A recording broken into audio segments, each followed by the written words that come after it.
ଚାଲ ଆଉ ଡେରି କରିବାନି ଶୀଘ୍ର ବସ୍ ରେ ବସି ଆମ ଘରକୁ ପଳେଇବା। ବସ୍ ରେ? ହଁ ହଁ ନାଇଁ ଆମେ ବସ୍ ରେ ଯିବାନି, ଆଉ ଆମେ ମୋ କାର୍ ରେ ଯିବା। ତମର କାର ଅଛି? ହଁ ମୁଁ ନିଜେ ଚଲେଇବି ଆଉ ତମକୁ ନେଇ ଘରେ ପହଞ୍ଚେଇଦେବି। ଆଚ୍ଛା ସେ କାର କଣ ସବୁବେଳେ ଆମ ଘର ପାଖରେ ରହିବ?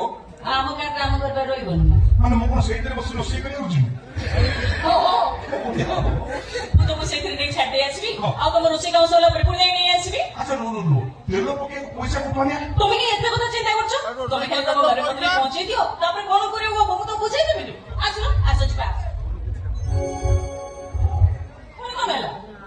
ମତେ କହିବୁ ସତ କହୁନ? ମୁଁ କେବେ କଳ୍ପନା କରିନଥିଲି ତମ ଭଳି ଗୋଟେ ଝିଅକୁ ବାହା ହେବି ବୋଲି।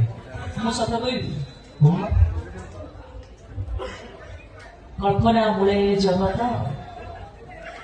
ଦାସ ଜଗନ୍ନାଥ।